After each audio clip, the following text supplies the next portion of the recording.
ईसा पूर्व चौथी शताब्दी में यूनान के राजा सिकंदर का भारत पर आक्रमण करके देव की अचिंत इच्छा से भारत ने जिस आर्य साम्राज्य का जन्मदाता बन गया था, जो साम्राज्य तीसरी पीढ़ी में बौद्ध साम्राज्य के रूप में परिणत होकर कुछ दिन पश्चात छिन्न भिन्न हो गया था, उस विशाल साम्राज्य के सुयोग्य सम्राट तो चंद्रगुप्त मौर्य थे तथा उसे साम्राज्य तथा सम्राट दोनों के निर्माता सोना मंदिर महामती महर्षि चाणक्य थे, जो दोनों ही पश्चिमोत्तर भारत के निवासी थे।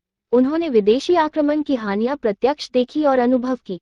देश सेवा की भावना उनमें कूट कूट कर भरी हुई थी। अतः अनुभव के आधार पर आपस में उन्होंने यह मंतव्य स्थिर किया कि एक राष्ट्र के रूप में संगठित भारत की सफलता से विदेशी आक्रमण रोक सकता है।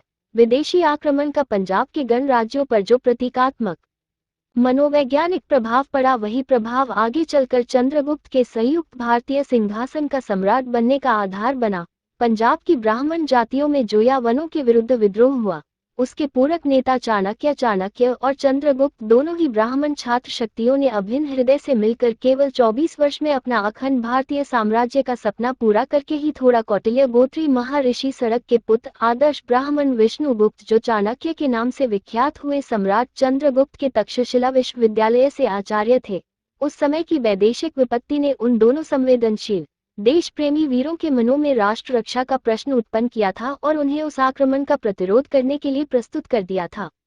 निर्माण चंद्रगुप्त को आदर्श राज चरित्र निर्माण के जो पाठ सिखाया करते थे, उन्होंने उसके तथा भारत के भावी राजाओं के स्वाध्याय के लिए उनको राजनीति का ज्ञान प्रदान करने के लिए अर्थशास्त्र, लघु चाणक्य, बृहद चाणक्य नीति और चाणक्य सूत्र जैसे ग्रंथों की रचना की। चाणक्य नीति उनकी सर्वश्रेष्ठ कृतियों में से एक है।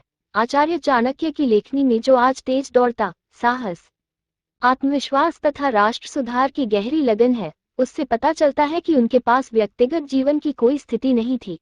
उनका जीवन समाज सुधार के लिए सर्वात्मना समर्पित, साधारण, प्रतिभाशाली और ब्रांच मनो वैज्ञानिक, अलकांत, कर्मवीर, तेजस्वी, तपस्वी, सूक्ष्मदर्शी, गाना भतार चाणक्य पंडित का नाम भारत के घर घर में सुपरिचित है।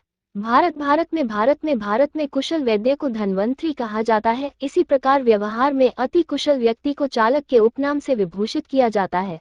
भारत ही नहीं, पाश्चात्य देशों के ज्ञान पिपासु विद्वानों ने भी चाणक्य प्रचारित ज्ञान सागर में से रत्न भंडार लेकर अपने देशों के राजनीतिक साहित्य को समृद्ध किया है और इस भारतीय प्रतिभा के प्रति कृतज्ञता के साथ श्रद्धांजलि अर्पण करने में विफलता विभूति को नमन करते हैं।